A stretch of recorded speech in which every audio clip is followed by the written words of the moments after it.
In a quiet hallway within the New York Federal Reserve, a heavy steel door seals away the largest concentration of gold in human history. But if you were to walk past those bars and look at the ledgers instead of the bullion, you would find something far more staggering. As we enter 2026, the world is swimming in over $315 trillion of debt. It is a number so large, it ceases to be math and starts to feel like fiction. Every major power on Earth is effectively broke. The United States is buried under $38 trillion. Japan's debt is more than double the size of its entire economy. And even the industrial engines of Europe and China are running on borrowed time. This creates a paradox that seems to defy the laws of physics. If every country is a debtor, then who is the creditor? If everyone is borrowing, who has the money to lend? To understand the answer, we have to look past the borders of nations and into a hidden architecture of global finance where the very concept of money has been turned upside down. This mountain of IOUs didn't appear overnight, but its modern form was born out of a desperate necessity to keep the gears of the world turning. Historically, debt was a tool for kings to fund wars, a temporary burden that would be repaid with the spoils of victory. But today, debt is the oxygen of the global economy. It is not something governments plan to pay back. It is something they plan to grow out of. When a government needs money for a new highway, a social program, or a military expansion, it doesn't just wait for tax season. Instead, it issues a promise in the form of a government bond. These bonds are essentially pieces of paper that say, if you give us your money today, we will give it back to you with a little extra in 10 or 30 years. But this wealth comes with a hidden price because the people holding those papers are not who you might expect. While the headlines often focus on foreign powers owning each other's debt, the reality is much closer to home. In the case of the United States, the single largest creditor isn't a rival superpower like China or a wealthy oil state. It is the American people themselves, domestic investors, ranging from individual citizens holding savings bonds to massive mutual funds. And insurance companies own the lion's share of the debt. When you contribute to a pension fund or a 401k, that fund manager is likely taking your savings and lending it to the government. In a strange, circular logic, the citizens of the world's wealthiest nations are the ones funding the very governments that tax them. Your retirement security is built on the hope that your government will remain solvent enough to pay you back with interest decades from now. But as the cities flourished and the spending increased, even the citizens' savings weren't enough to fill the void. This led to the rise of the ultimate lender of last resort, the central bank. In a process that feels like a modern form of alchemy, institutions like the Federal Reserve or the European Central Bank can create money out of thin air to buy their own government's debt. This is called Intragovernmental Debt.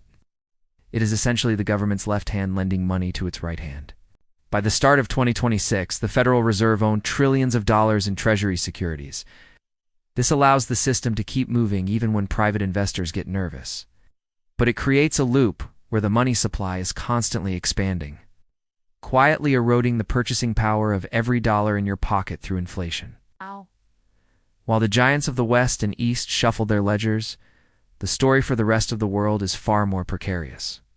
In the developing world, the creditors are often more visible and much more demanding. For decades, the International Monetary Fund and the World Bank have acted as the world's emergency lenders. When a nation like Argentina or Egypt faces a crisis, these institutions step in with massive bailouts.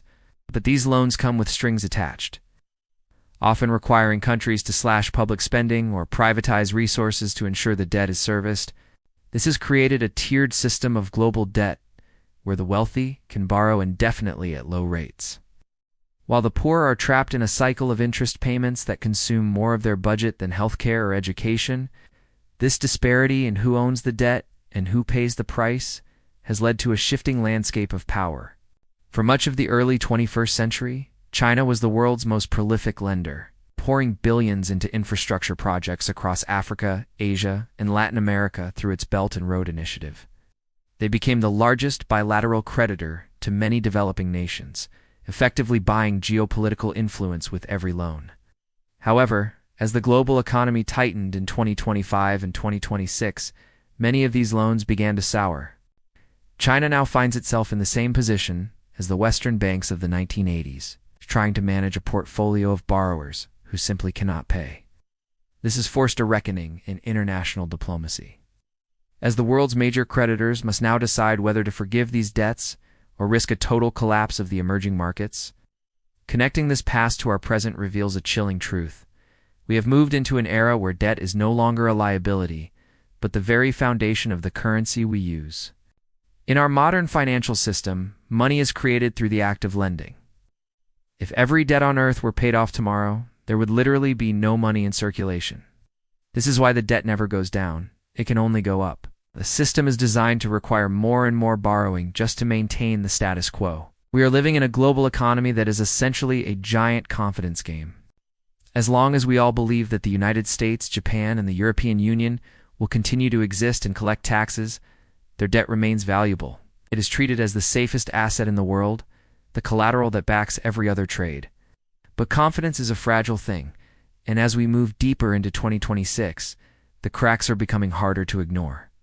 With interest payments on the U.S. debt now surpassing $1 trillion a year, the cost of just keeping the lights on is becoming the government's largest expense.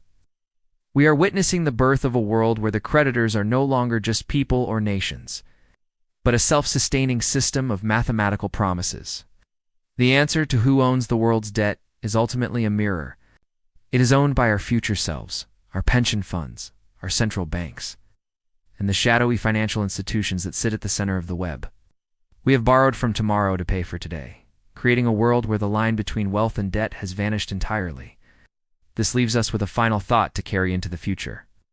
We often think of debt as a chain that binds us, but in the hands of the modern state, it has become the engine of human progress.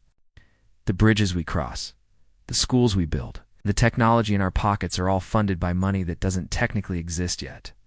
We are all participants in a vast global experiment to see how much of the future we can spend before the bill finally comes due. The creditors are among us, and in many ways, they are us. But as the numbers continue to climb toward levels we once thought impossible, the question is no longer who owns the debt, but how much longer the world can afford to own it. Join us in the Money History Lab by subscribing for more stories behind the money.